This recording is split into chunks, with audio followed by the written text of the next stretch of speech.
ladies and gentlemen. It is a great honor to welcome you to the first ever TEM Amateur Theatres performance at our institute. Tonight we have a night of magic, and the first time ever our institute will become almost a real theatre, no? Thank you all very much for coming, and we really hope you will enjoy the show.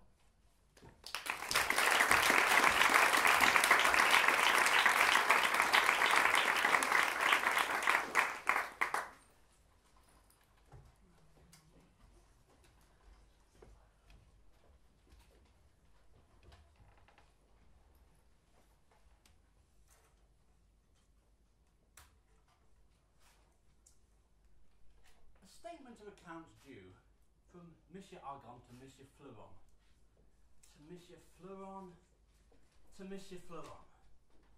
Bills, bills, bills. I don't know what is worse, adding them up or paying them. But I must go through them all myself, otherwise I'll be cheated upon. There's no honesty left in this world. A little bit added here, a little bit added there. Shameless.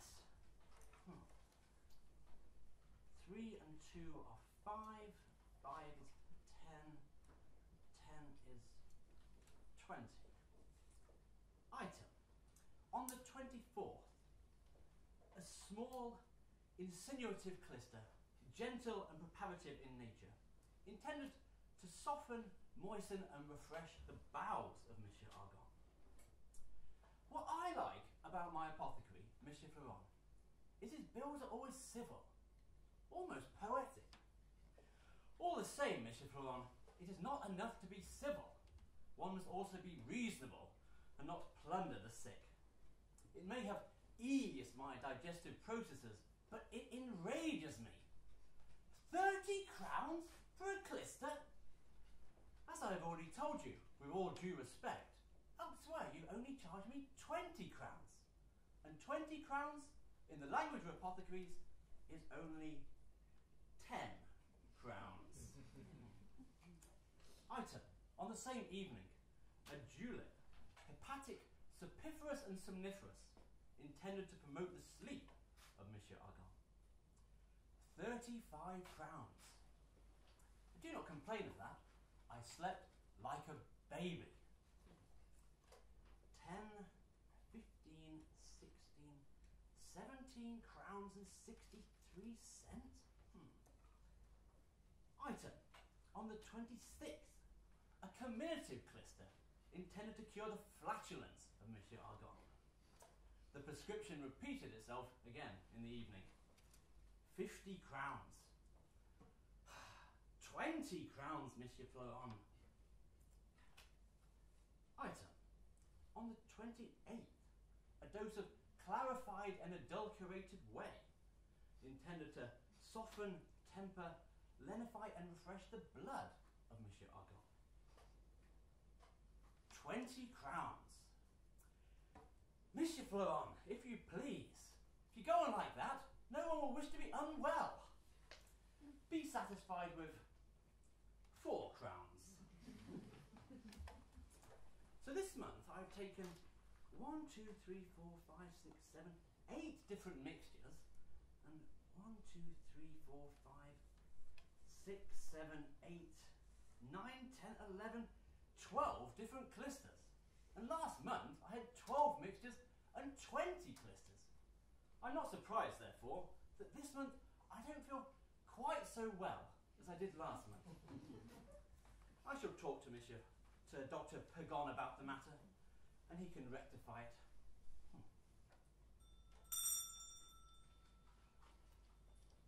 No one. I'm always left alone. They don't hear, and my bell is not big enough. It's almost like they gave it to me so that they couldn't hear it. No one. Toinette! I may as well not have a bell. You jade! You hussy! Coming! Coming! What are you impatient? You hurry me so much that I've knocked my head against the window shutter. You vixen! Ow! There Ow, is... ow, ow.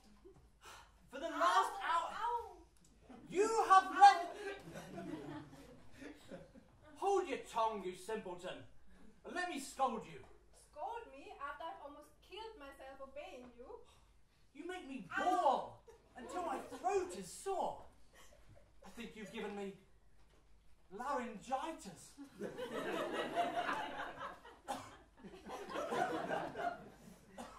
And you made me break my head open. One is as bad as the other, so with your leave, we're quits. Quits? What? Ow! You hussy! You have... Ow! You have let... Ow! Am I also to give up the pleasure of scolding her?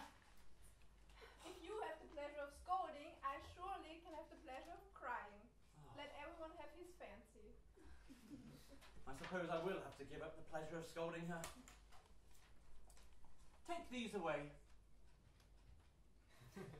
And be sure to have some broth ready for me. I heard a lot of noise. What happened? All is well. Come and help me clean this up. This Monsieur Florent and Dr. Fogo are amusing themselves quite finely with your body. I must say they have a rare milking cow in you. Those things you do to that poor inside of yours. You leave my insides alone. I wish you would. You'd be a different man. Stop touching those! How am I supposed to take them away without touching them? Hold your tongue, you jade! My apothecary is the best in Paris, and my doctor a man of the greatest skill. What he doesn't know about illnesses. Oh, I agree with you there. He smells them out when nobody else would think of them. True, true. Annette, go and fetch my daughter Angelique. I have something I wish to tell her. Ah, here she is just now. Loving daughter always know where her father needs her. She must have guessed your thoughts. You come just in time, my dear. I am quite ready to hear you, Father. Wait a moment. Take my stick and help me out. Go, sir, go quickly. Monsieur Florent gives us plenty to do. I'll be back shortly. Annette? Yes, what is it, Miss Angelique? Annette, look at me a little. Well, I am looking at you. Annette, Well, what Annette? don't you guess what I want to speak about? Well, I have some slight idea that you want to speak of our young lover, considering we've been talking of nothing else for the past week. And you are not well unless you mention him at every turn. Since you know what it is that I want, why don't you start first? Me? But you don't give me time, and you are so eager that it's very difficult to keep up with you on the subject. I acknowledge that I'm never weary of speaking of him, that I take eager advantage of every moment I can open my heart to you. But tell me, Annette, do you blame the feelings I have towards him? I am far from doing so. And am I wrong in giving way to these sweet impressions? I don't say that you are. And would you have been sensible to the tender love which he shows me? Heaven forbid. But tell me, Annette, do you not see as I do something preordained, some act of destiny in the unexpected adventure from which our acquaintance originated, as it has been set down in the divine diary? I suppose it could have been. But think about it. The one evening in the whole year, I go to the theatre with my aunt, that he should be there too, and in the box right next to us, and that he would think of such a wonderful way to come introduce himself, Well, he does have his wits about him, I'll grant you that. and that he did all this with the greatest possible grace. Oh, yes. Annette, don't you think that he's very handsome? Certainly. And that he has the best manners in the world? No doubt about it. That he's every inch a splendid gentleman? Yes. Yes, what? Yes, every inch, miss. And noble. There's always something noble in everything he says and he does. Most certainly. That there was never anything more tender than all he says to me. Can you deny it? No, I can. And that it is maddening to be kept under such restraint under which I am kept, for it puts an end to the mutual love with which heaven has inspired us. You are right, it is maddening.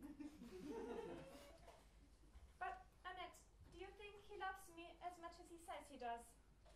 Well, that's a thing hardly to be trusted at any time. A show of love is sadly not like the real thing, and I have met with very good actors in that line. In matters of love, all men are much the same. But Annette, what are you saying there? Take this from me. In the playing of love scenes, there are more good actors off the stage than on it. Alas, judging by the manner in which he speaks, is it possible that he's not telling the truth? My pretty innocent. Anyway, you will be soon satisfied at this point. Didn't he state that he made the decision of asking you to marry him? Is not it all the proof you need? If he deceives me, I shall never in my whole life believe in any man. I think your father is coming back. Toinette said he has something very special to tell you. Be nice to him. Yes, very, very nice. Oh dear father, how do you feel? Weak, Angelique. Very weak. What's left of me. Let me help you, dear father. I say, Angelique, I have a piece of news for you, which perhaps you did not expect. You have been asked of me in marriage. What is that now? You're smiling. It is pleasant, is it not, that word marriage? There's nothing quite so appealing to young girls. I take it then, I don't need to ask if you are willing to marry. I ought to obey you in everything, father. I'm very glad to have such an obedient daughter. The thing is settled then, and my promise is given. It is my duty, father, to blindly follow all you have determined upon for me. My wife, your mother-in-law, wanted to make a nun of you. And your sister Louise too. She's always been bent upon it. A nun? I'm sure she has her reasons.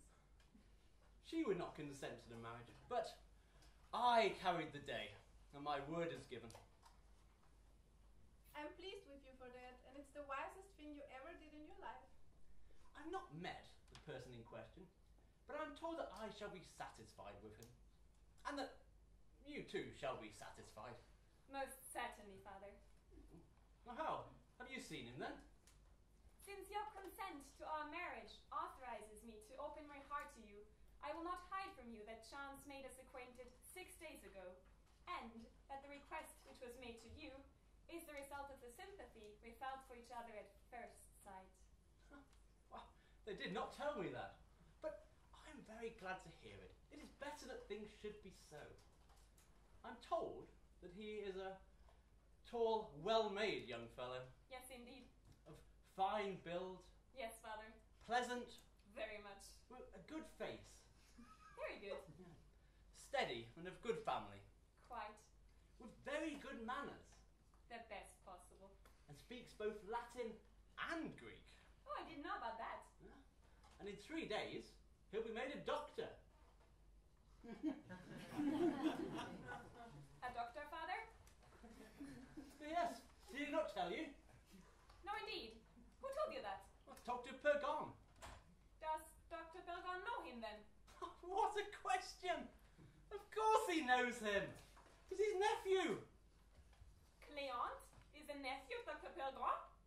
Who's Cleon? We are talking about the man who has asked your hand in marriage. Yes, of course. And he is the nephew of Dr. Pergon, and the son of his sister-in-law, Dr. Diaphorus. And this son is called Thomas, not Cleon. Monsieur Ferron and I decided upon the match this morning, and tomorrow this future son-in-law will come to visit. What is the matter? You look all scared. It is because, father, I now see that you've been speaking of one person and I of another. What? Sir, you've created such a weird project as that with all the wealth you possess. You want to marry your daughter to a doctor? What business is of yours, you impudent jade?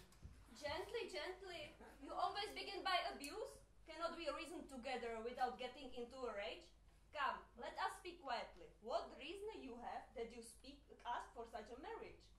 My reason is that, seeing myself infirm and sick, I wish to have a son-in-law and relatives who are doctors, so as to secure their kind assistance in my illness, and to have in my family a fountainhead of such remedies as I require, and access to prescriptions and consultations.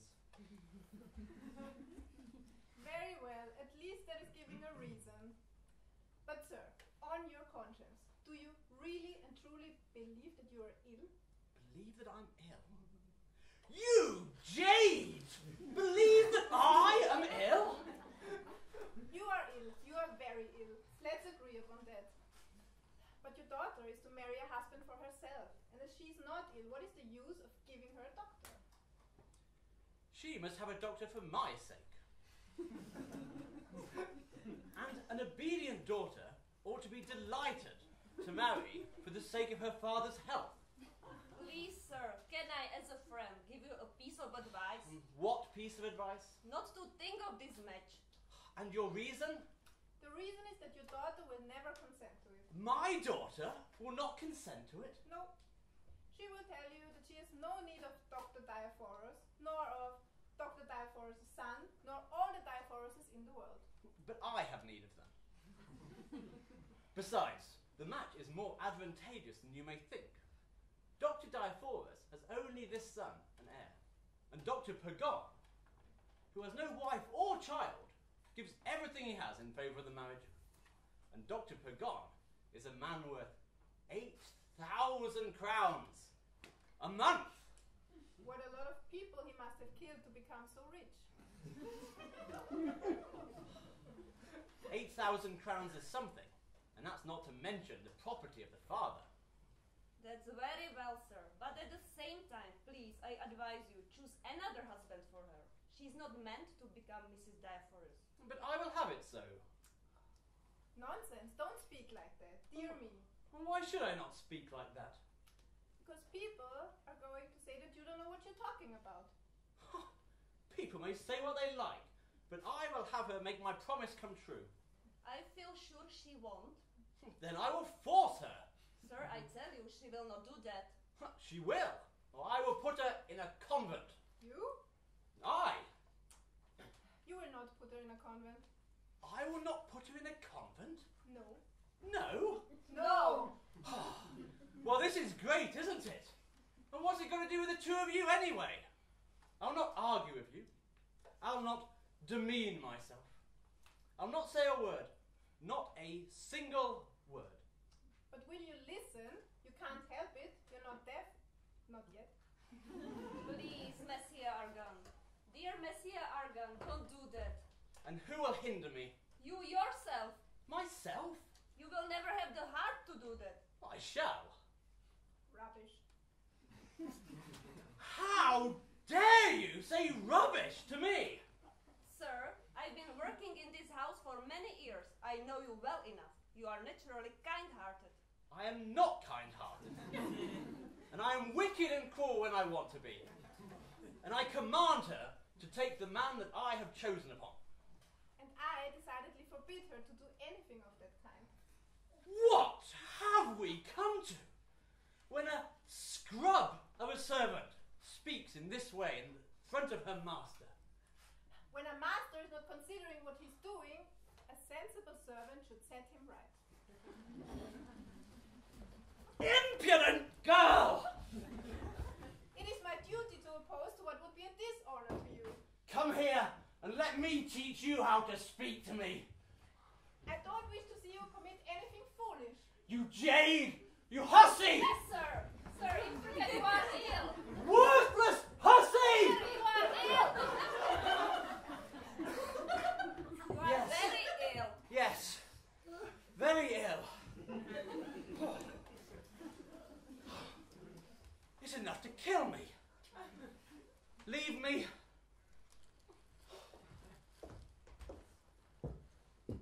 Ah, my wife, come to my help. My love, what bothers you, my poor dear husband?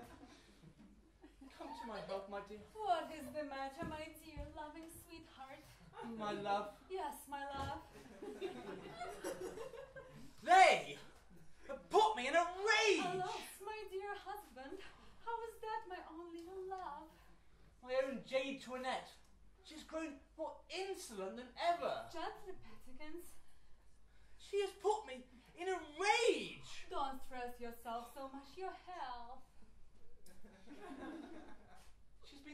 thwarting me in everything I want to do for the There. last hour. There, never mind. And has had the impudence to say that I am not ill. She's an impertinent hussy. You know the truth, my love. Yes, my darling, she is wrong. You are right, my dear. She will be the death of me. No, don't. She is the cause of all my bile. Don't be so angry, love. And I've asked you ever so many times to send her away. Alas, my dear husband, there is no servant without defects. We are obliged to put up at times with their bad qualities on account of their good ones. And the girl is skillful, careful, diligent, and above all, honest. And you know that nowadays we must be very careful with what people we take into our house. I'll talk to her. Toinette, Madame, you called? how is this? What is this all about? Why do you put my husband in a rage? I, Madame? I don't know what you're talking about. The deceitful girl. He has been in one of his moods again. He told us that he wants to marry his daughter to a doctor. I told him that this is a very advantageous match, but I think it would be even better to put her in a convent. And what did he say? He didn't like it. What is she saying? That she's sorry, and she will never be rude to you again, Petikins. And do you believe her, my love? This wicked girl has said 100 insolent things to me. Well, I believe you, my dear. Come, compose yourself a little. And you, Toinette, listen to me. If you ever make my husband angry again, I will send you away. Come, give me his blanket and some pillows, that I want to make him comfortable in his armchair. You are ill anyhow. Pull this knife cap right down over your ears. There is nothing that gives people such bad colds as letting the cold air through the ears. Let us put this one for you to lean upon. To make your back comfortable. And this one on the other side. And the blanket is to keep your legs warm. And this last one is to keep you silent. She tried to smother me to death. No. What is it again? What is it again? I can hold out no longer. But why do you fly into such a rage? She thought she was doing the right thing. Oh, my love, you don't understand the wickedness of this villainous baggage. Come, compose yourself a little. She has altogether upset me, and now I shall require more than 8 different mixtures and 12 different injections to remedy the evil done. Don't stress yourself so much, my little love. Oh, my dear, you are my only consolation. You're so good to me. What can I do for you? Poor little pet. Nothing. Just be yourself. There is nothing I want from you other than that. And not to worry about anything. Not the maids, nor Angelique, nor little Louise. And above all, not to worry about me. Worry about you, my dear? Why should I worry about you? I'm just anxious that you should never worry your poor dear head again. Not ever again, especially not what we were talking of last night. Last night? There. You have forgotten already. Oh. Thank heavens for that. You must remind me. My memory seems to be failing me. No, please don't ask me. I can't even bear to think of your will. Oh, my will! And as I told you, I shall prepare a will to repay you for all the love and care you take of me. No, please don't let us speak of that, I beseech you. I can't even bear to think of it, and the very word will makes me die of grief. I had asked you to talk to your notary about it. He's right here, close at hand. I have brought him with me. Well, send him in then, my life. When a woman loves her husband so much, she finds it almost impossible to think of those things. Monsieur de Bonnefoy, please come in. Ah, Monsieur de Bonnefoy, please, have a seat. My wife tells me that you are altogether an honest man, and altogether one of her friends. And I'd asked her to talk to you about a will that I wish to make. Alas, I cannot speak of those things. She has fully explained to me your intention, sir, and what you mean to do for her. But I have to tell you, you cannot legally give anything to your wife by will. But why so? Why? Because it's against custom. If you were in a district where statute law prevailed, the thing could be done. But here, in Paris, and in almost all places governed by custom, it simply cannot be done. The will be held void. The only settlement that man and wife can make on each other is by mutual donation, while they are still alive. Sir, how long do you wish to be alive for? And even then, there must be no children. I understand you have 2 living children from a first marriage? Yes. It's a very impertinent custom that does not allow a man to give anything to a wife whom he loves, by whom he has loved, and who takes such great care of him. I should like to consult with my own advocate about the matter. No, sir, it's not an advocate that you must consult. For they are very particular on this point. They think it's a great crime to bestow one's property contrary to the law. They are just people to make difficulties and are ignorant of the bylaws of conscience. There are others who you may consult with advantage on this point, who can help you to gently override the law and find some way of eluding custom. Without that, what would become of us every day? We must make things easy. Otherwise, we should do nothing, and I'd give a penny for our business. My wife had rightly told me, sir, that you are indeed a very clever and honest man. Now, please, tell me, what can I do to give my fortune to my wife and deprive my children of it? What can you do? You can discreetly choose a friend of your wife, just say someone like me, who will give all your money by your will, and that friend will give it up to her when you die. If you die. Or else you just sign great money bonds with various creditors who will all lend their names to your wife. But sir, why not in your lifetime just put in your wife's hands ready money and bills? Right as always, my love. A very clever man indeed. Alas, you must not trouble yourself about all that. If I lose you, my love, I will stay no longer in this world. Oh, my love. Yes, my pet, if I were unfortunate enough to lose you. Oh, dear wifey. Oh, life would be nothing to me. My dove. And I would follow you to the grave to show all the tenderness I feel for you. You break my heart, my love. Console yourself, I beseech you. Sir, you don't know what it is to have a husband one loves so tenderly. Dear my love, do not worry yourself. I will prepare a will as this gentleman suggests. And out of precaution, I would like to give you the 100,000 crowns in gold that I have in the safe in my room, and 2 bills made payable to bearer that are due to me. No, I will have nothing to do with all that. How much do you say there is in the safe? 100,000, my love. Don't let us speak of your money, I beseech you. How much are the 2 bills for? One, my dear, is for 400,000, and the other 600,000. All the wealth in the world, my love, is nothing to me compared to you.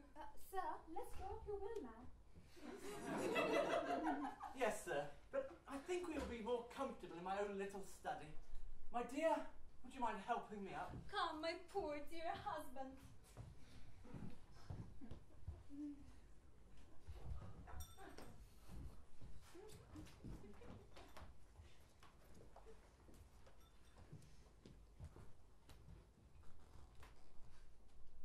They are shut up with the notary, and I heard something about a will.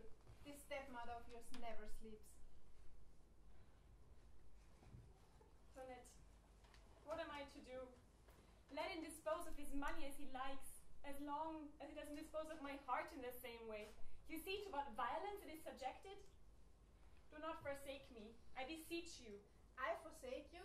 I'd rather die. I never liked your stepmother, and I've always been on your side. But in order to serve you more effectually, I shall change my tactics.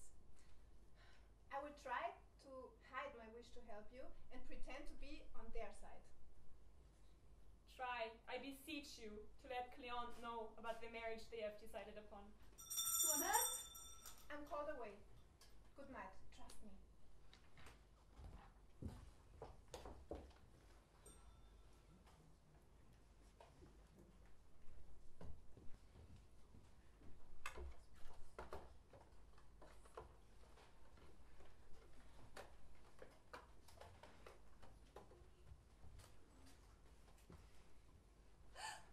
Who are you and what do you want, sir?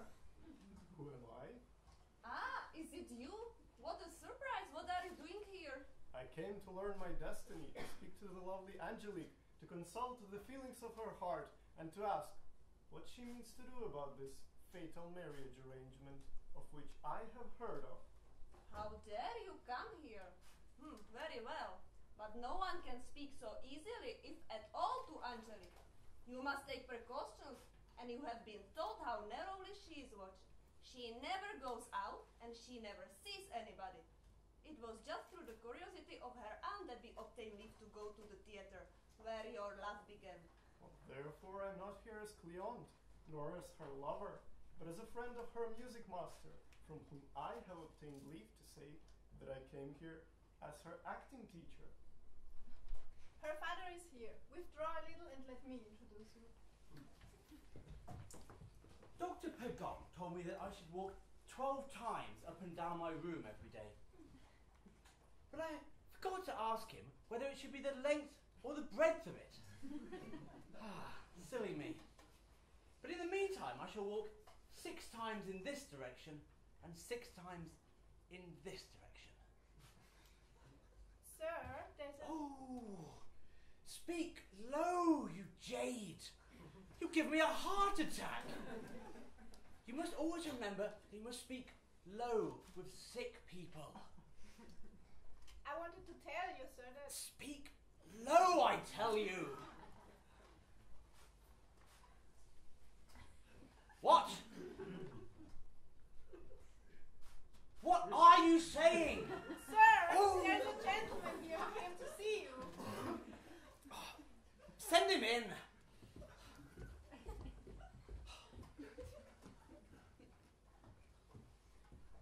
Sir!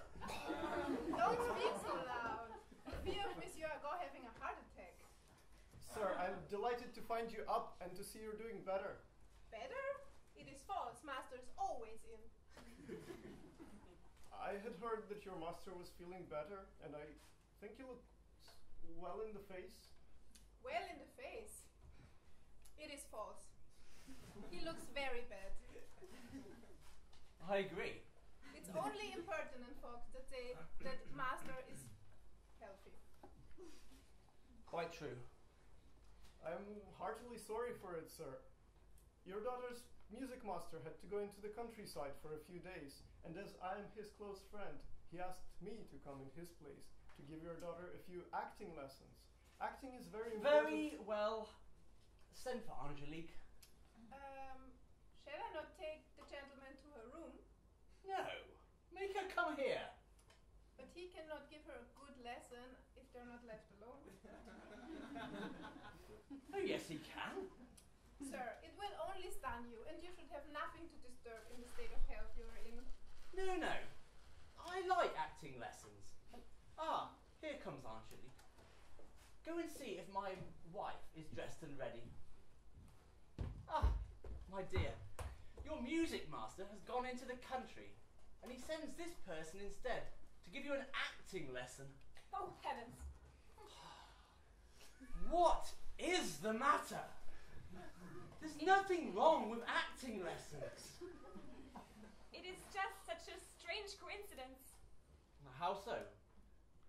I dreamt last night that I was in the greatest trouble imaginable, and that someone looking exactly like this gentleman came to my rescue. My surprise was so great to unexpectedly meet no other but him, of whom I've been dreaming of all night. It is a great happiness to occupy your thoughts, whether you're asleep or awake, and my delight would be great indeed if you would think me worthy of saving you from any trouble. There is nothing I wouldn't do for you. Sir, I'm of your opinion. Here, Dr. Diaphorus the mother and Dr. Diaphorus the son, who came to visit you. How well provided with a son-in-law you will be. He's the best-made young fellow in the world, and the most intellectual. He only spoke 2 words to me, it is true, but I was struck by them. Do not go, sir. I am about, as you see, to get my daughter married, and they have just brought her future husband, who she has not yet seen. You do me great honor, sir, of making me a witness to such a pleasant interview.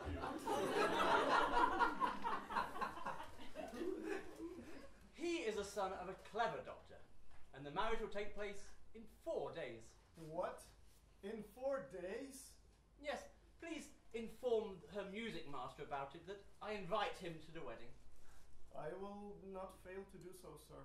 And I invite you as well. You do me too much honor, sir. Come, my groom, here they are.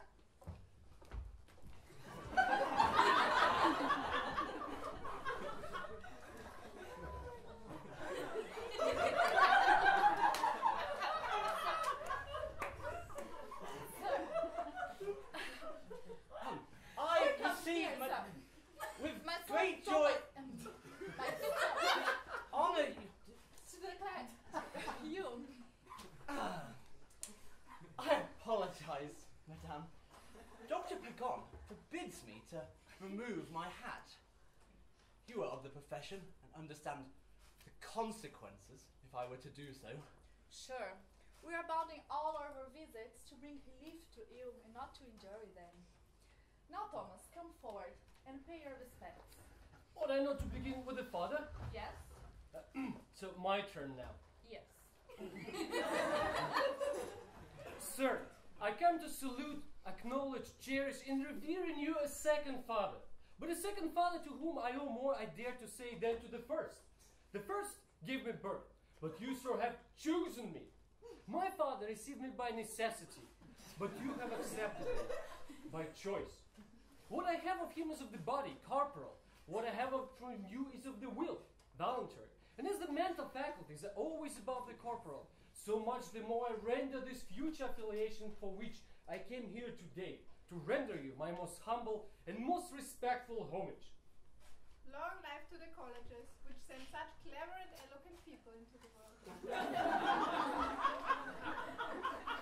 Have this been said to your satisfaction, mother? Optimum. What? You did very well, but you haven't finished, Thomas. I know that. Don't interrupt me. Now, shall I do the next one?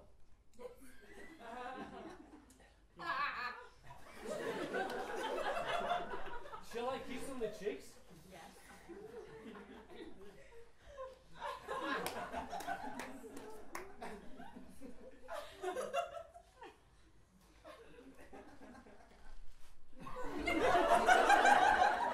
Madam, it is with justice that heaven has given you name of stepmother. Since we see in you steps, those perfect beauty. It is not my wife, it's my daughter that you're speaking. And where is your wife? She will come soon. Shall I wait, mother, till she comes? No, go through your compliments to your betrothed in the meantime. How does it begin again? Memnon? Madam, as the statue of Memnon has given forth a harmonious sound when it was struck by the first rays of the sun, in like manner do I experience a sweet rapture at the apparition of this sun of your beauty. Like the naturalist remarked that the flower called heliotrope always turns towards the star of the day, so will my heart forever turn towards the splendid stars of your adorable eyes as its only hope. Thank you. Me. Allow me then, madam, to make today an offering of the heart on the altar of your charms, which longs for and is ambitious of no grateful glory, but to be till death, madam, your most humble, most obedient, most faithful servant and husband. And what say you to that, sir? The gentleman does wonders, and if he is as good a doctor as he is an orator, it will be most pleasant to be one of his patients. It will be something admirable if his cures are as wonderful as his speeches. And now, seats for everyone. You see, madam, that everybody admires your son. And I think you're very fortunate to be the mother of such a fine young man.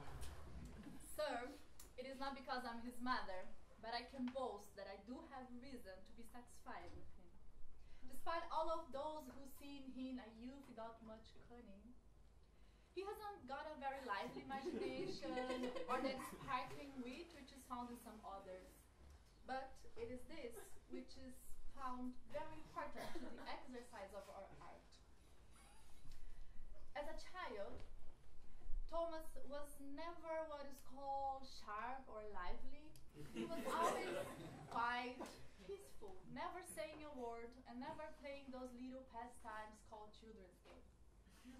In fact, it was very hard to teach him how to read, and he was 90 years old when he learned all of his letters. My word, you must have been anxious. No, not at all. I used to say to myself, a good omen, you know? Trees of slow growth bear the best fruits. We engrave on marble with much more difficulty than on sand, but the result is more lasting. And that dullness of apprehension and that heaviness of imagination is a mark of a sound judgment in the future. When I sent him to college, he found very hard work, but he stuck to his duty. His tutors always praised him for his assiduity. His tutors always praised him for his assiduity and all the trouble he took. In short, by studying persistence, he at last succeeded gloriously in obtaining his degree. And I can say without vanity that from that moment till now, there has been no candidate who has made more noise in all the disputations of our school. There, Thomas has handled himself formidable. No debate passed without him arguing loudly and to the last extreme on the opposite side. Strong as a monk in his principle, he never changed his mind and persists to the last recess of logic. But above all the things, what pleases me in him is that he is blindly attached to the opinions of the ancients, just like me. And he would never understand nor listen to the pretended discoveries over centuries, such as the circulation of the blood and other nonsense. But Thomas, you have forgotten something. I have upheld a thesis against these circulators, which, with the permission of this gentleman, I venture to present to the young lady as the first fruits of my genius. But, sir, I do not understand these things. I'm not a doctor. And? And I have a surprise for you. I invite you to amuse yourself one of these days by assisting at the dissection of the body, upon which I am to give lectures. A corpse? A dead body? Oh yes, very much dead. But still fresh. Moreover, about the qualities required for a marriage, I can assure you that Thomas is all you could wish for, and his children will be strong and healthy.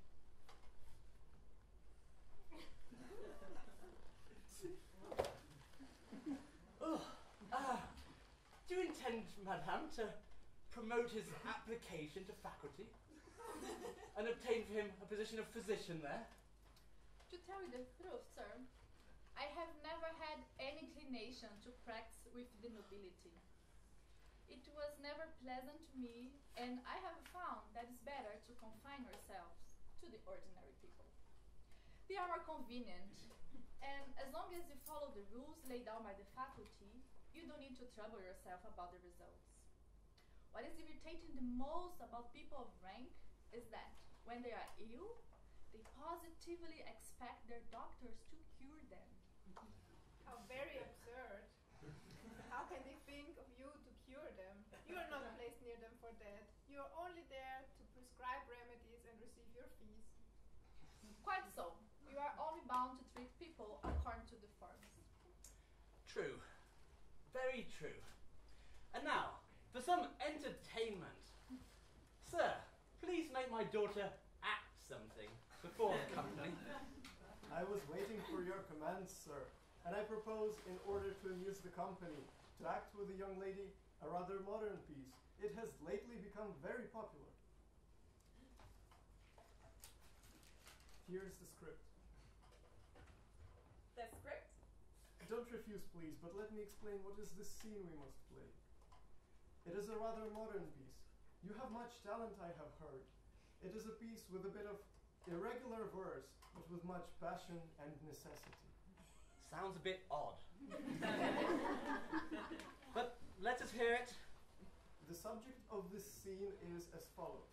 A young shepherd named Tircis, who I will be representing, was walking in the fields one day when suddenly he heard a noise close to him, and on turning round, he saw a young shepherdess named Phyllis, who, sir, your daughter will be representing. An old shepherd? No, sir, a young one, about my age. But I must add, she was there under protection of an older woman. An aunt. Extraordinary. Perhaps you already know the play. Only the beginning of it. I don't know what comes next, and especially how it ends. Now the shepherd knew the aunt, so he could present himself. And there he sees a young girl with the most beautiful eyes he has ever seen. They sat down together and listened to her aunt read a wonderful story, but the story went on without him paying any more attention to it. Yet he complained that it was too short, because the end of the story separates him from his lovely shepherdess. From that moment, from that first sight, he carries with him a love which has a strength of a passion of many years. And what happened to their sheep?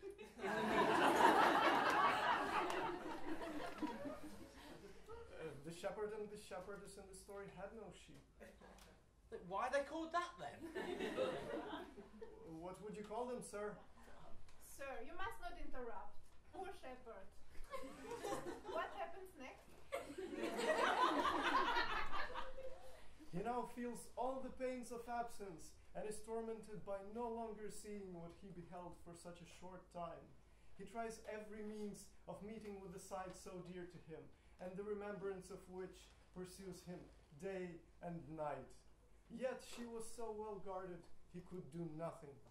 Still, the strength of his passion urges to ask in marriage the adorable beauty, and he succeeds in doing so by means of a note he sends to her. Then the fate dealt him a dreadful blow. He learned that her father has decided to marry her upon another. Judge what a cruel wound to the poor shepherd's heart. Witness him suffering this mortal blow. He cannot bear the dreadful idea of seeing the one that he loves in the arms of another. Well, that cooked his goose. By no means. By that time she was as necessary to him as the air he breathes. In his despair he finds means of introducing himself into the house of his shepherdess. There he sees everything ready for what he fears. He sees the unworthy rival whom the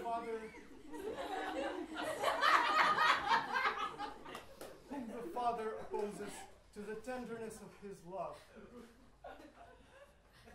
He looks at her. Such a sight fills him with a wrath he can hardly master.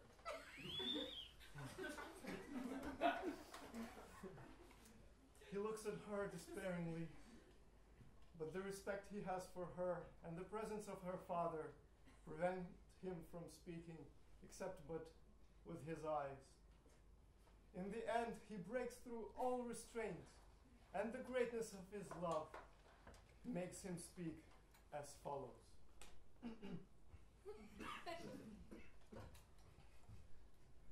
Phyllis, too sharp a pain you bid me bear.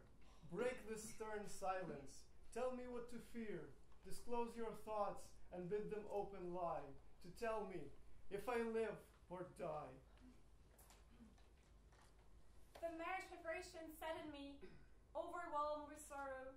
My eyes I lift to heaven, then gaze on you and sigh. No more I dare say. Tircis, who fain would woo? Tell him, Phyllis, is it true? Is he so blessed by your sweet grace, as in your heart to find a place? I may not hide it in this dire extreme. I own for you my love. Oh, blessed words! Am I indeed so blessed? Repeat them, Phyllis, set my doubts to rest. Tircis, I love you. Ah, Phyllis, once again. I love you, Tircis. Alas, I fain. 100 times would hearken to that strain. Tircis, I love you. I love you, Tircis. I love you, Tircis. And what does her father say to all that?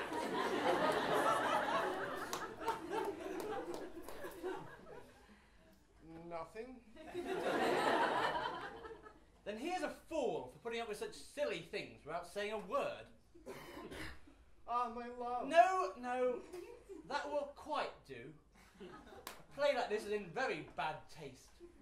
The shepherdess Tircis is a rude fellow, and the shepherdess Phyllis is an impudent girl to speak in this manner in the presence of her father. Show me that page.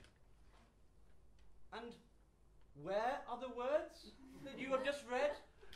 This is an empty page. Didn't you know, sir, that improvisation has been lately discovered of the utmost importance to the theatre? Has it, sir? Well then, we kindly ask you to improvise your way out.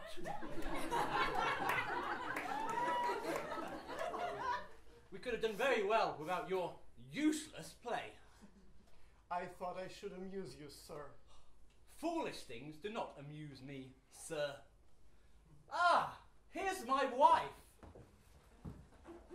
My dear, here is the son of Dr. Diaphorus.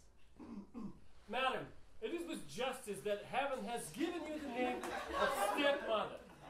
Since we see you Yes. Madam, I'm delighted to have come here just in time to see you. Since we've seen you,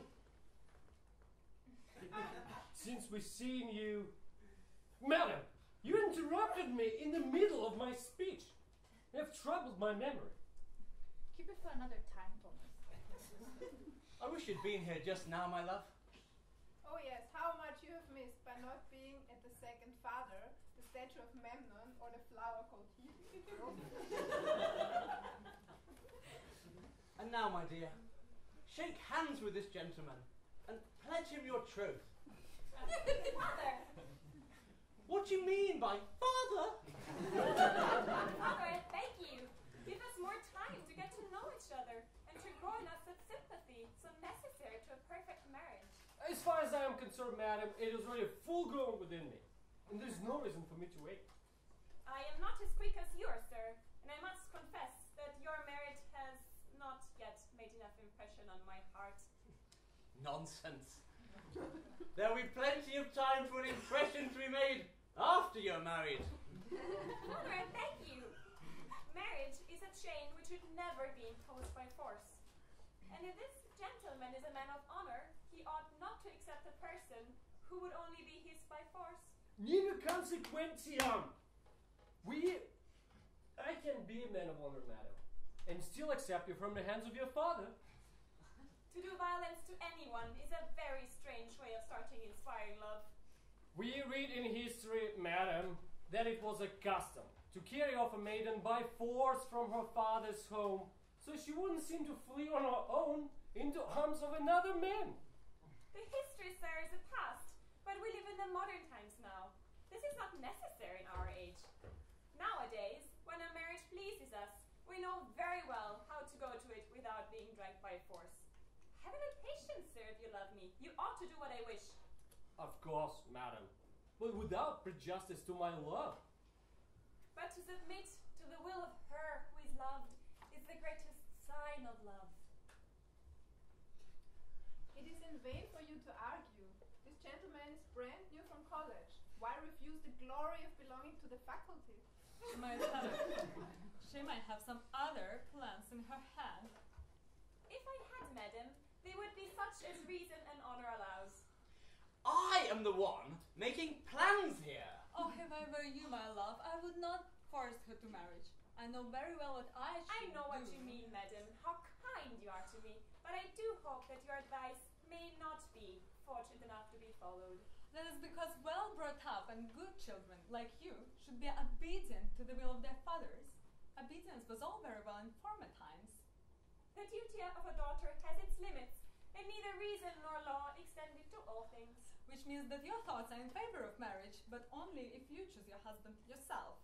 If my father would not give me a husband I like, I at least beseech him not to force me to marry someone I can never love. I beg your pardon for all this. We all have our own ends in marrying.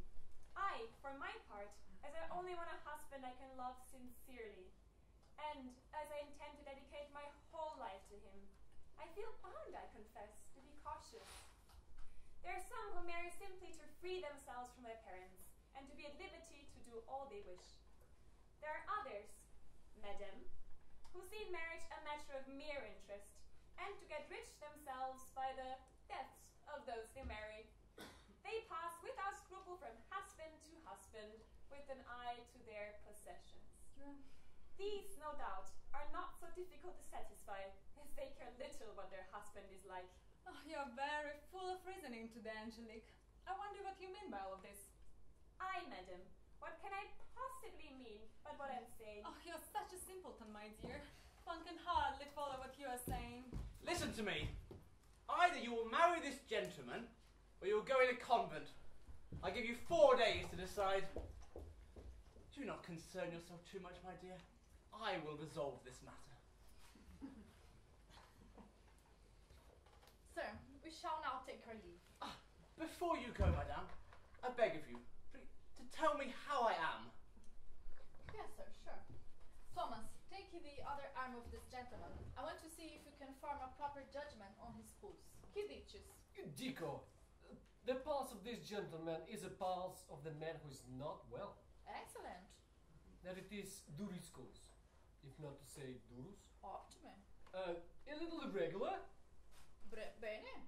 even caprizzant, Excellent. which speaks of an intemperance in splenetic parenchyma, which is to say the spleen. Quite right. Quite right. Oh, but it can't be. Dr. Pergon says it's my liver that's the problem. Yes. Certainly.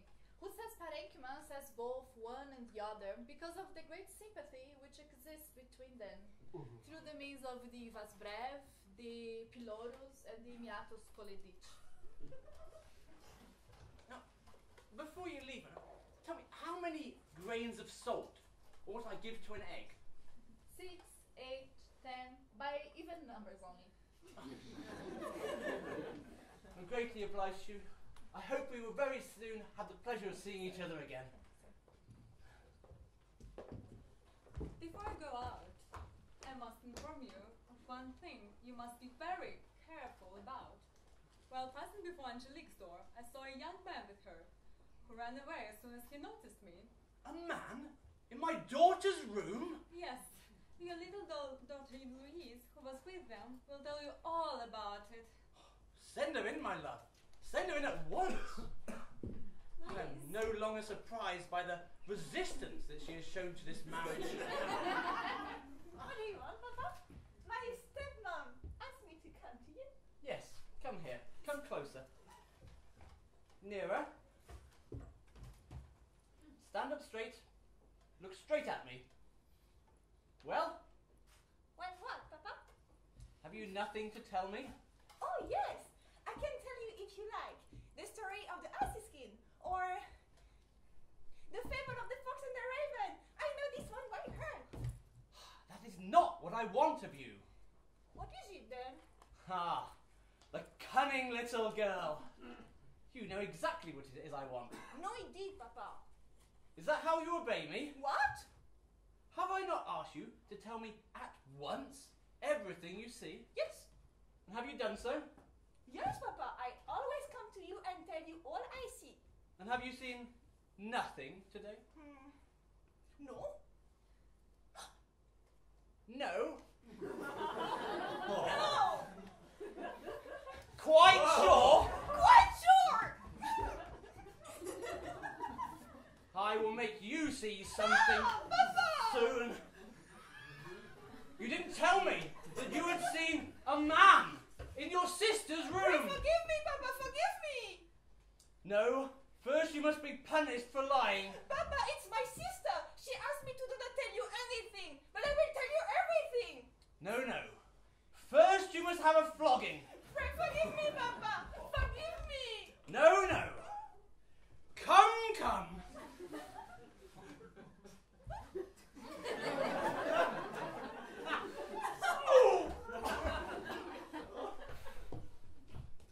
Ow! Papa, you have hurt me. I'm dead.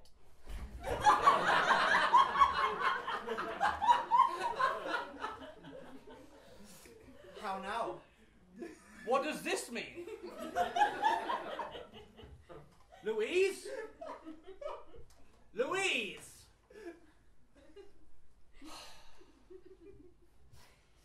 Oh, heaven! Louise! My poor daughter! Oh, wretched father! What have I done? My poor child! My dear Louise! A curse! On the rod!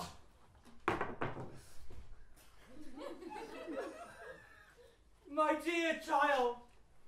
My poor Louise!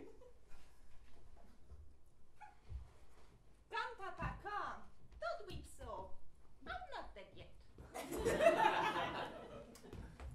See the cunning little girl. I forgive you this once, but you must tell me everything. Yes, Papa, yes. But take care. For here is my little finger, which knows everything, and will tell me if you're not speaking the truth. But Papa, you won't tell sister what I will tell you. No, I will not. Papa, I saw a man come into sister's room while I was there. Well? Well, I asked him what he wanted, and he said that he was her acting teacher. Aha, I see. And then? Then sister came. She told him, go away, go away. Good heaven, you will drive me to despair. Well? But he wouldn't go away. And what did he say? Oh, so many sweet things. What exactly? He told her this and that and the other. That he loved her dearly, that she was the most beautiful things in the world. And then? Then he knelt down before her. And then? He kept on kissing her hands. And then? Then my Lady Velin came and he escaped. And nothing else? No, Papa. Here is my little finger, which says something though. Hello? Yes? I see. Really? Here is my little finger, which tells me that you saw something that you do not tell me about. Papa, your little finger is a liar. Take care. No, no! Don't trust him. He tells things that are untrue. I'll show you. Very well. Now go away now. And be sure to pay great attention to everything you see. Yes, Papa.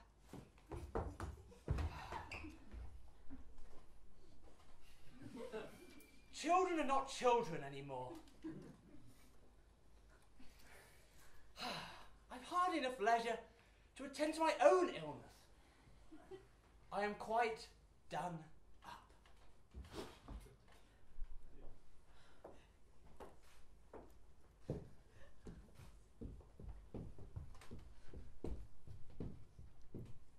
Dear ladies and gentlemen, pray excuse Mr. Argon.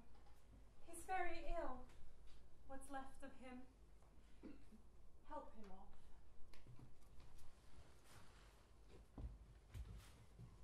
You might as well get some refreshments yourself while he's away.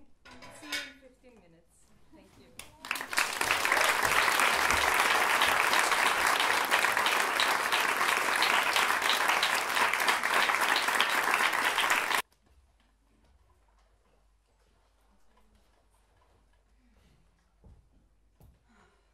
Well, brother, what's the matter? How are you? Very bad, sister. Very bad. But you look splendid! How is that? No one would believe how very feeble I am. Oh, that's a sad thing indeed. Hardly enough strength to speak. Much too exhausted to answer any questions.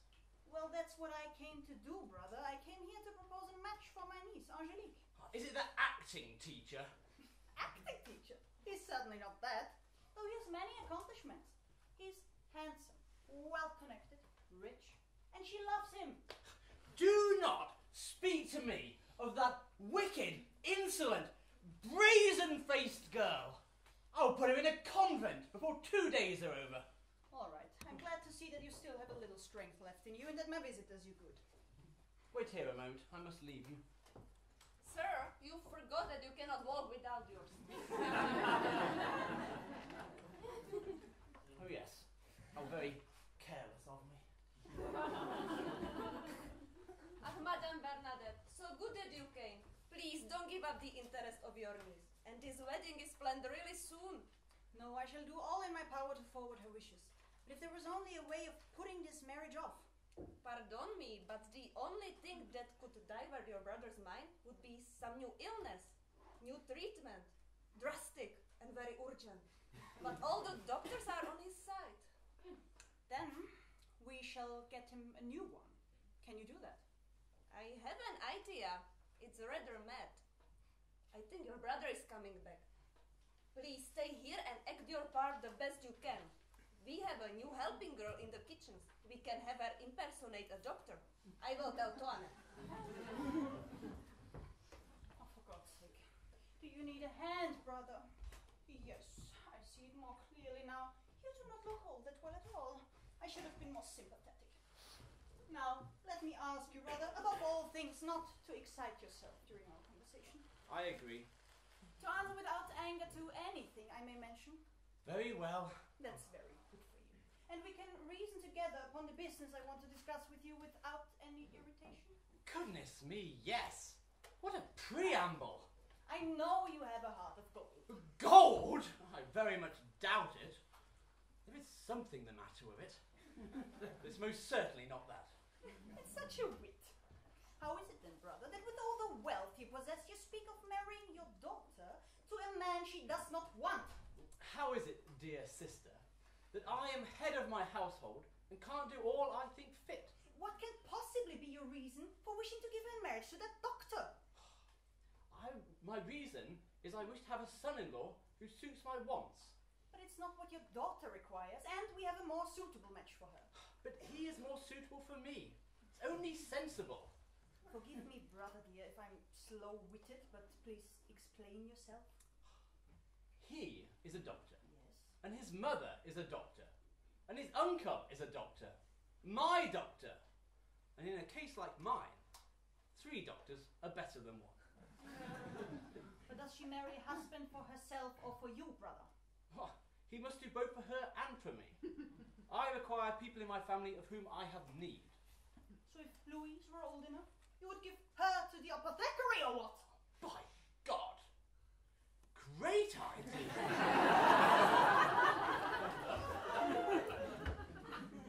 I hadn't even thought of that. Really? You're impossible. Sacrificing your own daughters to your ridiculous illnesses. You, the healthiest man I've ever seen. What do you mean by that, dear sister? I mean, brother, that I wish to God I had your constitution. Any other man breathing all those poisons into yourself, corroding your insides. Any other man would have been dead years ago. But you not understand, sister, that without these medicines, I wouldn't be in such good health. Dr. Pagon says I should die within 3 days if he weren't taking care of me. If you're not careful, he will take such good care of you that he will soon send you into the next world. You are an arrogant ignorant. And you are... Heavens help me. I shall not lose my temper again. But let us reason together. Don't you believe at all in medicine? No, and I don't think it's necessary for our salvation to believe in it. What? You do not acknowledge a thing acknowledged by everyone and universally revered? Brother, each of us, walking, sleeping, sitting, is a living miracle. But like all miracles, it's beyond our knowledge. Take, for instance, this new theory that blood circulates. Does it? Does it not?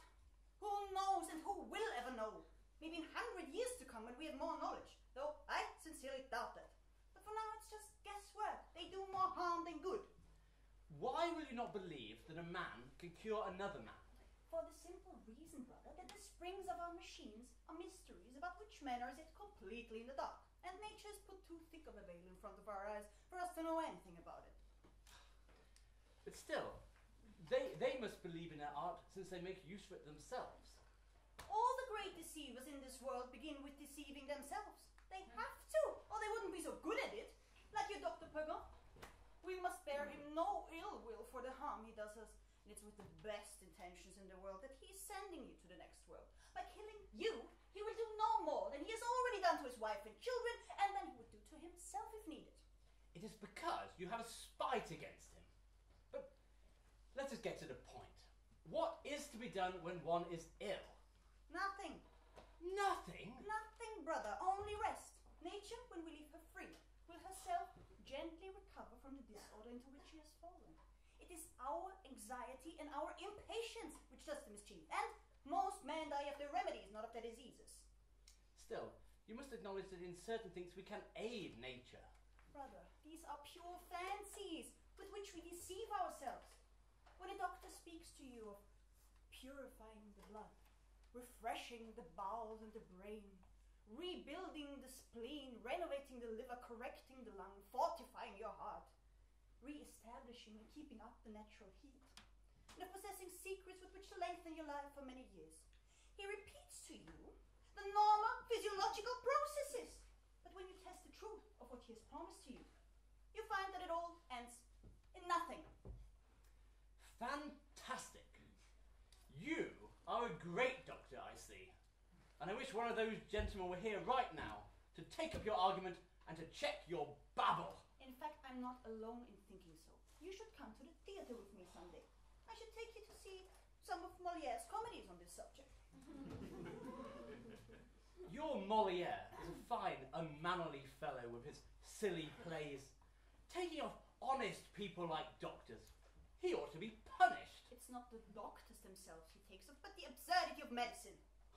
It's very well of him to take control of the faculty. If I were a doctor, I would be revenged on him. And when he fell ill, I would let him die, without relief. In vain would he beg and pray. I would not prescribe him the least little bleeding, the least little injection. I don't think he wouldn't mind. He would be wiser than the doctors, for he will not go and ask for their help. More fool him for not making use of their remedies. He has his reasons for not wishing to have anything to do with them. Just the other day, when I was in his house, he said to me, I wish I hadn't got to act tonight. I don't feel well at all. And why don't you go and visit a doctor, his wife asked. A doctor, he replied. I shall never survive a doctor. I'm a sick man. I need all my strength just to keep alive.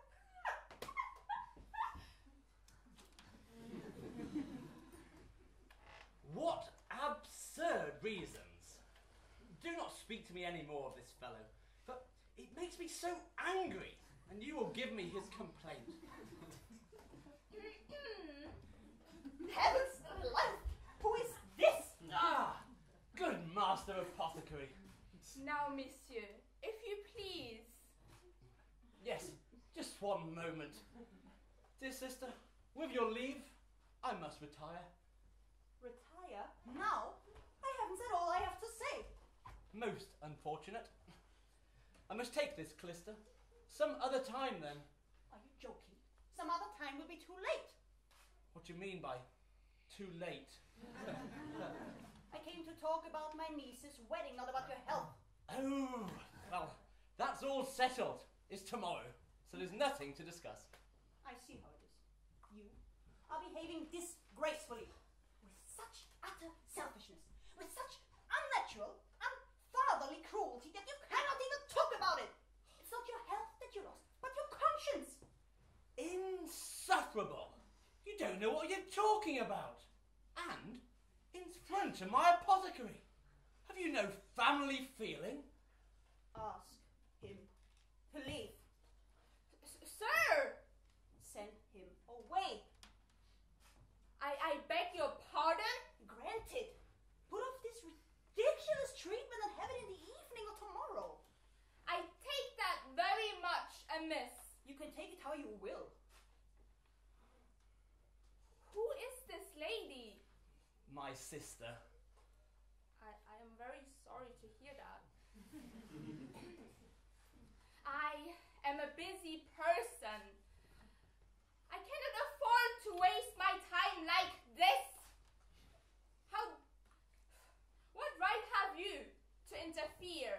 How dare you oppose yourself to the prescription of the doctors and prevent this gentleman from taking his clister? You're a nice lady to show such boldness. Go, sir, go. It's easy to see that you're not accustomed to speak face to face with a woman. How dare you sneer at a physician and make me lose my precious time? I came here for a good prescription. And I will have to go and tell Dr. Pagon that I have been prevented in the execution of his orders and stopped in the performance of my duty. Well, brother, are you too ashamed of what you're doing to hear me out? Me? Ashamed? If not, then prove it and send this clown away, or prove yourself a heartless father. Dear Master Apothecary, you hear this? Some other time then, at your convenience, in an hour, or half an hour, or even 5 minutes. I shall be there. I dare not think what Dr. Pagon will have to say to this. Dr. Pagon? How should he know? He's at your front door, sitting in the carriage.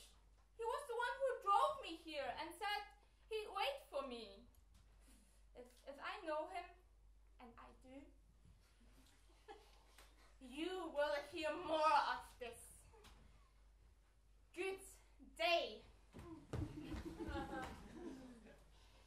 Sister, what have you done? What have you made me do? Oh, what a misfortune not to take a clister prescribed by Dr. Pergon. Once more, brother, is it possible that you can't be cured of this doctor disease? You have heard what the apothecary said. You speak like a woman who is quite well. If you were in my position, you would speak very much differently. But what disease do you suffer from? You drive me to desperation! About Angelique. What if Dr. Pagon's angry? Oh, here comes Dr. Pagon. Here's the state of affairs. I have heard the nice news downstairs. You dare laugh at my prescriptions and refuse the remedy which I ordered?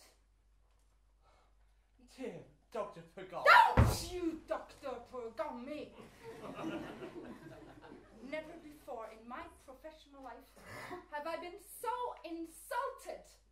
It is a revolt of a patient against his doctor to refuse my remedy.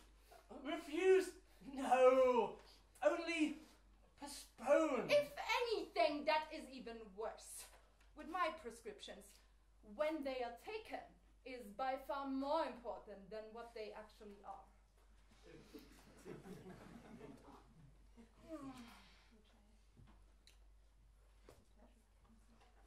This one was a pleasure. This one was a clister which I had the pleasure of composing myself, which was invented and made up to all the rules of the art, which would have worked marvelous effects on your intestines. And you sent it back with contempt. It was not I. It was my sister. Your sister is not my patient and of no concern of mine. Fortunately for me. Don't you be so sure. You are sickening for something. We just need to find it. No. It is you who are to blame, Monsieur Gon. But it was she. Yes, it was me. I'm so very sorry. Your conduct is monstrous. It is a fearful outcry against modern medicine. My clister, it was such a special and extraordinary mixture, never before administered to a living thing. One of my inspirations. It came to me in the dark hours of the night, and I arose and I prepared it for you with my own hands. Oh, no. You may as well groan. Every single ingredient was supposed to work its own effects upon any alignment. And therefore I sent my apothecary to administer it at the appointed moment, and he returns to me the syringe unemptied, my miracle of healing unperformed.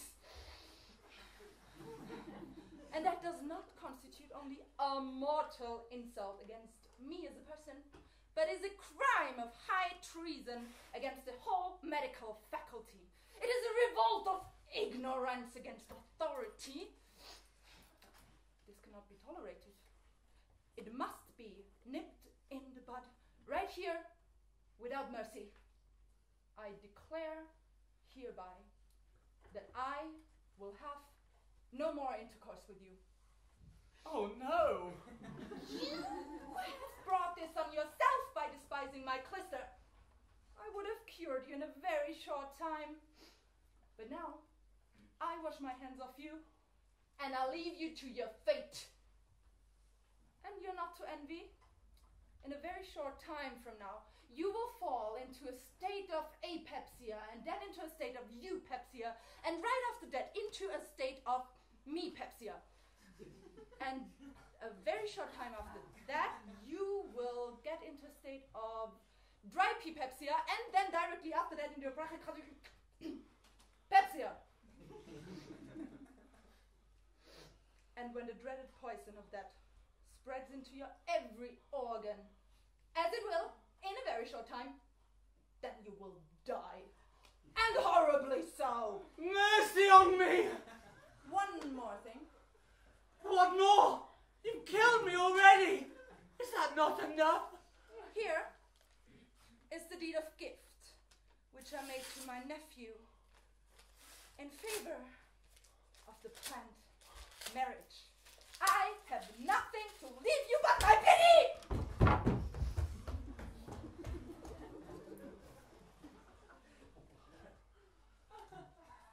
Sister, I'm done for. You have undone me. What's the matter again? I'm undone. I feel already all the papsias.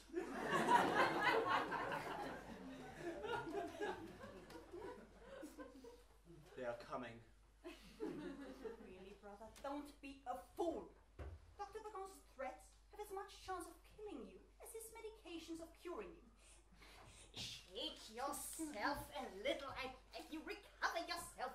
And don't give way so much to your imagination. But haven't you heard of what strange diseases he has threatened me? What a foolish fellow you are. He says I shall become incurable within days. And what does it signify what he says? Is it an oracle that has spoken? This is an opportunity, if you like, to take it. Look at me. To get rid of your doctors once and for all. No, no, no, no, no! I must have a doctor! Of course you must have a doctor. Why? Am I looking ill? A little. Ah! Sir, there's a doctor here who came to see you. What doctor now?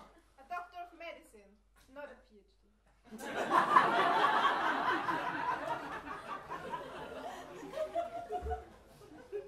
I ask you, who is he? He didn't tell me his name, but he's a fine young gentleman. And he came to Paris from abroad. Well, you served according to your wish. One doctor leaves you, another one close at hand. I will bring him over. I greatly fear that you will cause me some misfortune again. Are you hopping on that string again? I have on my mind all those strange diseases that I do not understand. Allow me, sir, to come and pay my respects to you and to offer you my small services for all the bleedings and purging you may require. Oh, greatly obliged to you, sir. I beg you excuse me one moment, sir. I forgot to give a small order to my servant. Would you not say that this young doctor looks the spitting image of that young new kitchen girl that we hired recently? Well, it is true that the resemblance is striking, but it's not the first time that we've seen this kind of thing, and history is full of those freaks that look alike. For my part, I'm astonished. I cannot do this, Toinette. Monsieur will know I am not skilled. You will have me fired. Nonsense. You will do just fine. He's probably clueless. Come, I go with you. Go. I beg your pardon with all my heart, sir. That took a moment. The resemblance is peculiar. You will not take amiss, I hope, the curiosity I feel to see such a famous patient, and your reputation which reaches the farthest ends of the world.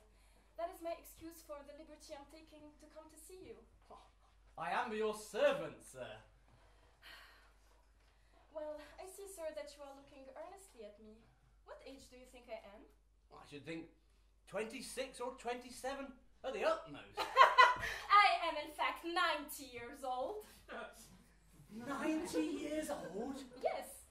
This is what the secrets of my art have done for me to keep me fresh and vigorous, as you see. By my word, a fine, youthful old fellow of 90. Yes. Well, since I became a doctor, I go from town to town, from province to province, from kingdom to kingdom, to seek out illustrious material for my abilities, to find patients worthy of my attention, capable of exercising the great and noble secrets which I have discovered in medicine. I refuse to amuse myself with the small rubbish of common diseases with the trifles of coughs, fevers, and headaches.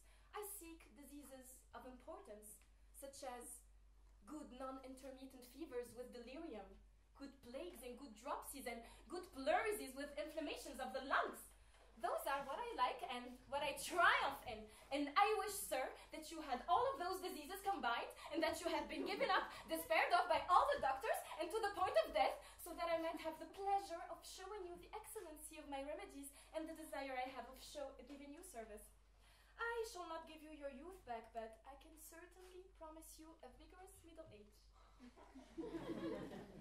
I'm greatly obliged to you, sir, for the kind intentions you have towards me. Let me feel your pulse. Come.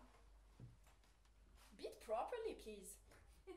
I will soon make you beat as you should. This pulse is playing with me. I see that it does not know me yet. Who is your doctor? Dr. Pergon. That man is not noted in my books among the great doctors. What does he say you're ill of? Oh, he said it's my liver. And Dr. Diaphorus said it's my spleen. Old Diaphorus isn't a doctor. She is a murderer. And that son of hers is a half-wit. Have nothing to do with them. And they are a pack of ignorant blockheads. You are suffering from the lungs. The lungs? Yes. What do you feel? Oh, from time to time, great pains in my head. Just so. The lungs. Occasionally I have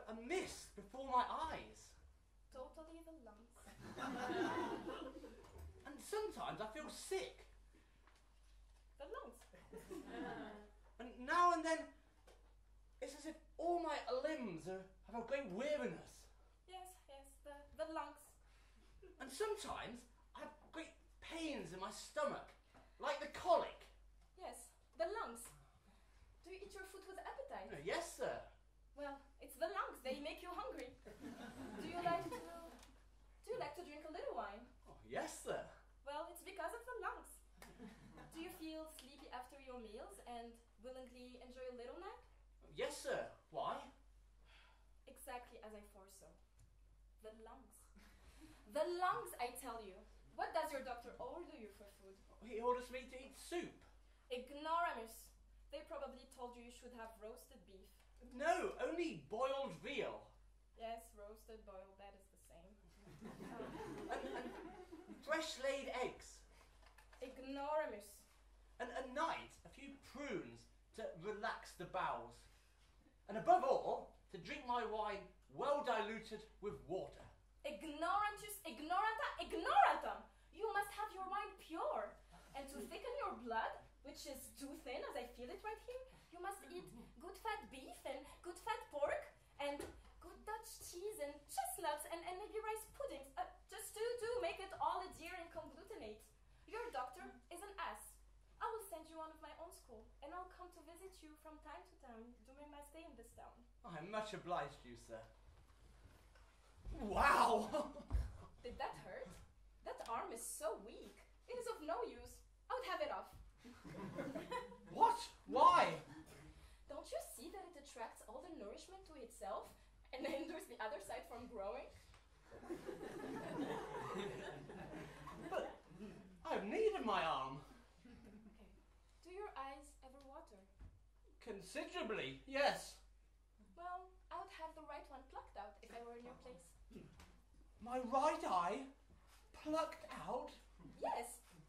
Don't you see that it interferes with the other and robs it of its nourishment? Believe me, have it plucked out as soon as possible. I know a surgeon. I'll send you one. He can do both operations at once. Well, there's no need to hurry. Good doctor, sir. Haven't you told me you're in a hurry? All right, I got carried away. I'm sorry to leave you so soon, but I must assist at the grand consultation, which is to take place about a man who died yesterday. About a man who died yesterday? Yes, so we ought to see what should have been done to cure him. Or maybe we can even bring him back to life. I will see you out, doctor.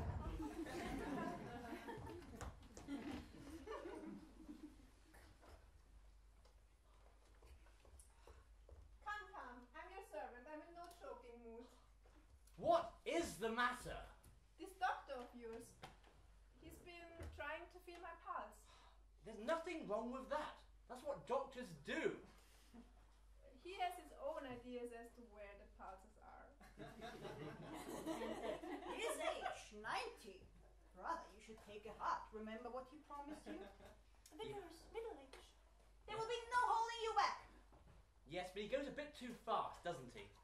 A fat chance I should stand with one arm and one eye. But is that really important? Is that important? If it's not, then when that surgeon comes, simply send him away. Can I do that? Well, of course you can.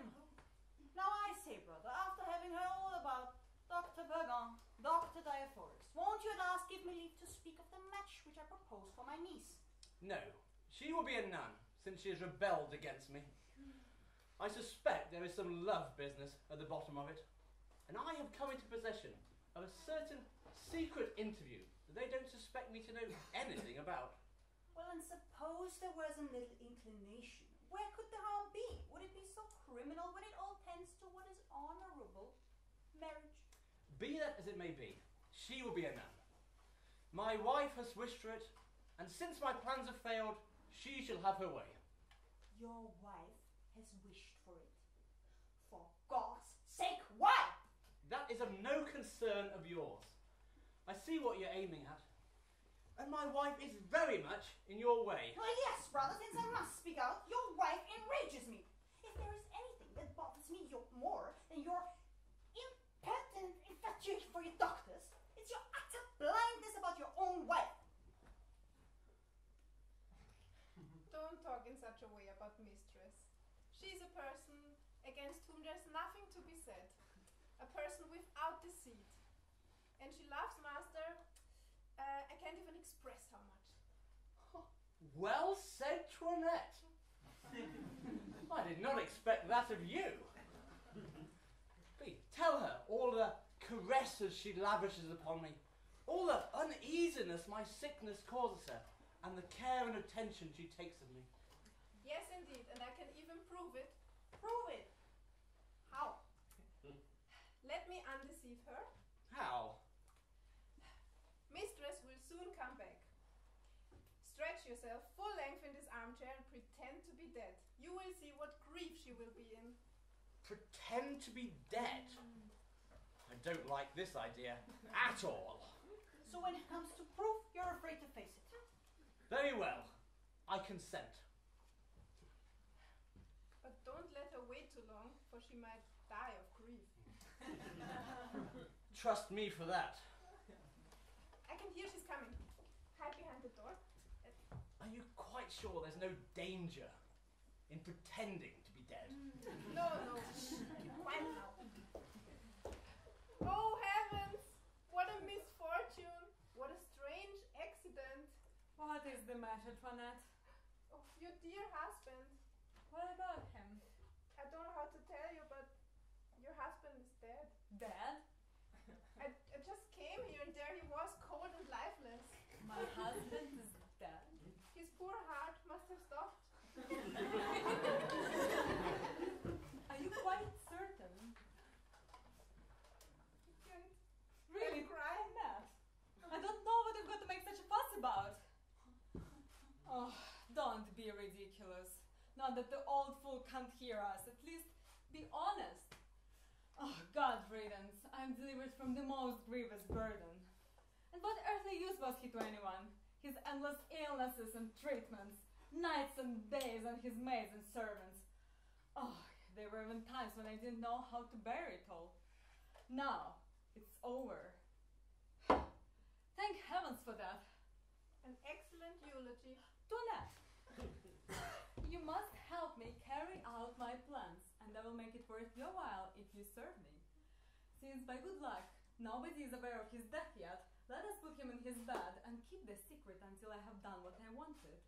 There are some money and some papers that I must possess myself. It is not right that I should have spent the best years of my life with him without any kind of advantage. Come along, Toinette. First of all, let us take all the keys. Not so fast! Oh my God! The deceased is not dead after all. Very good to see how much you love me. This will be a good warning that I shall learn from in the future.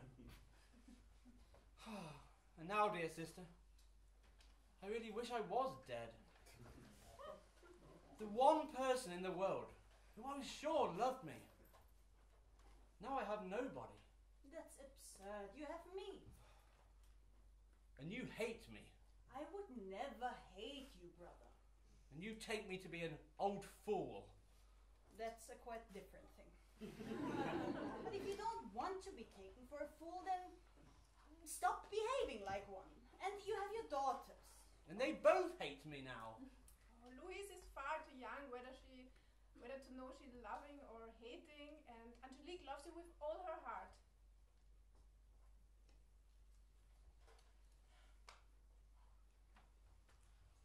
I can hear Angelique is coming. Quickly, lie down again. You may hear something that surprises you.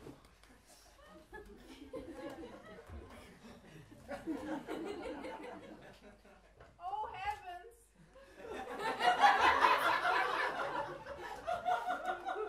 What a strange accident. What has happened tonight, and why do you cry? Oh, Angelique, I don't know how to tell you, but my dear father is dead. My father is dead, Toinette? I just came here and there he was, cold and lifeless. His poor heart must have stopped. Oh, heavens! What a misfortune! What a cruel grief! Why must I lose my father, the only being left to me in the entire world? And why must I lose him at a time when he's so angry with become of me? Unhappy girl that I am. What consolation can I find after so great a loss?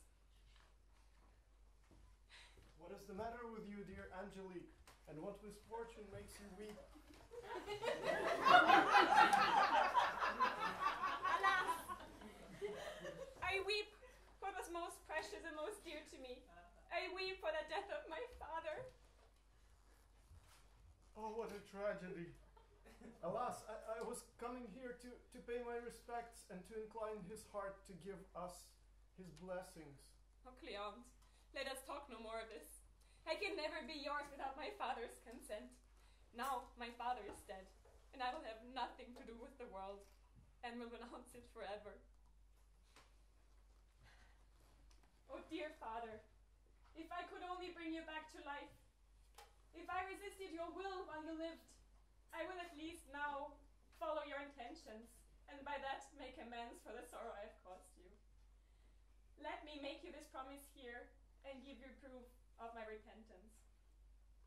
Ah, my dear daughter. What a delightful surprise. Do not be afraid. I'm not dead. It was all a trick. But father, I really mean it. Please, if you do not approve of what my heart feels for Cleante, if you refuse to give me to him, I beg you not to force me to marry another. It is all I have to ask of you. Monsieur Argo, do not oppose our mutual love.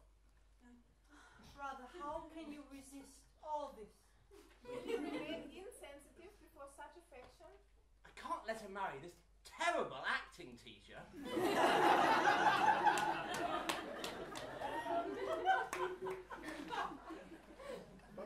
But sir, I'm not an acting teacher. It was all just a trick to talk to your daughter. Outrageous! If there's anything I disapprove of, it's tricks.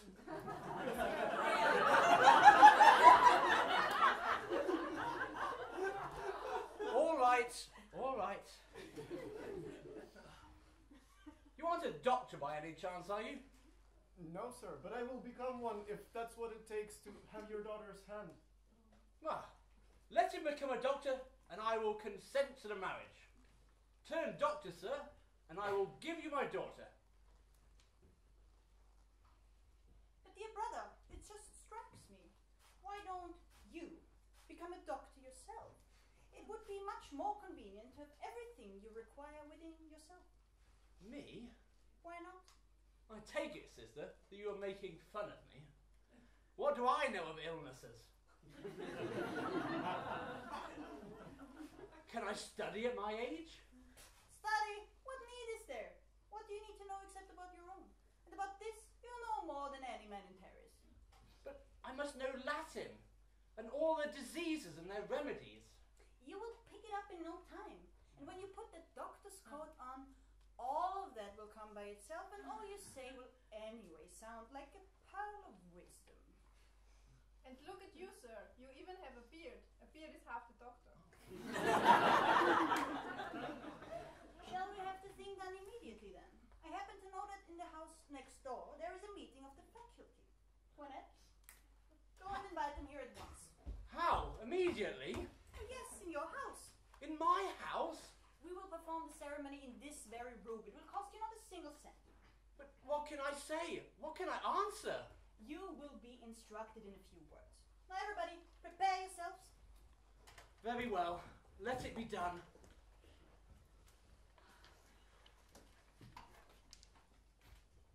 Now, dear brother, this is the greatest moment of your life. In a few minutes, you will be Dr. Argan. You must now be alone to prepare for this ordeal. Ordeal? Well, yes, there can be no sort of achievement without the ordeal, of course.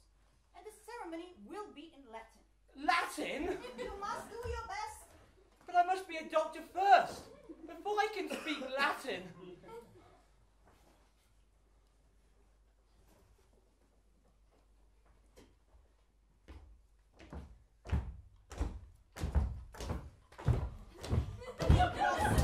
Omnes verne doctori, eminent professori,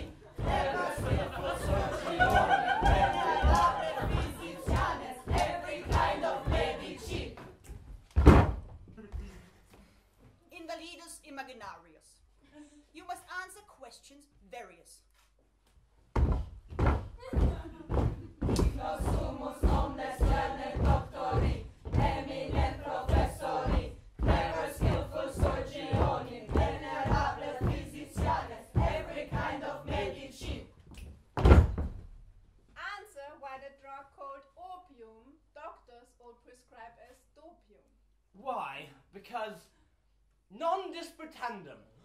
Oh, that's Latin.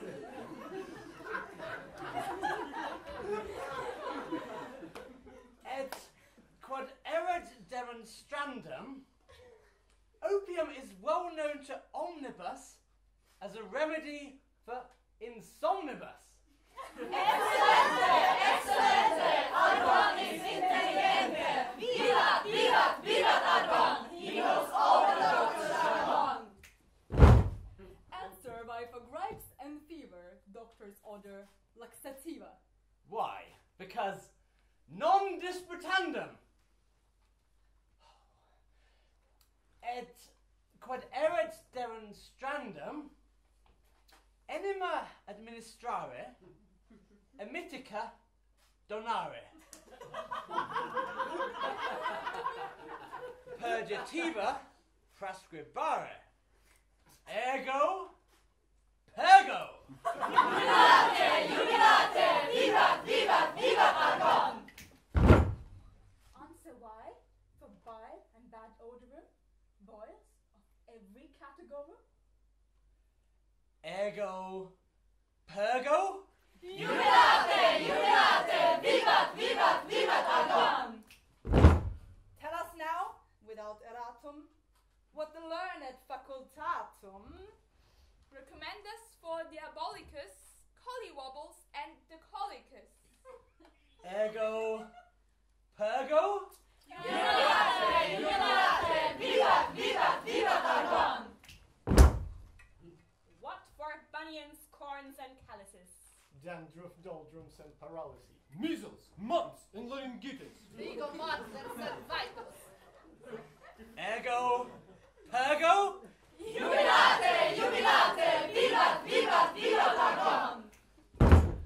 Non excellentium. You have made the correct responses. Oni swaki mali pansis. Now, before this high ensemblibus, one of you and all of us, to uphold that facultate steadfastly with dignitate, swear! Swear! Swear! I swear! Down in the sink with all remedia, not in our encyclopedia. You may cure or you may bury him, but you get your honorarium. Be known as General Practitionarius in the Medical Registrarius. Give him his coat of learning and his scholar hat. Go.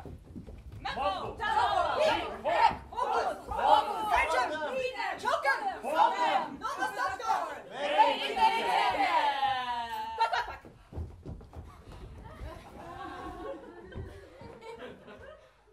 The ceremony is over, and your state is changed.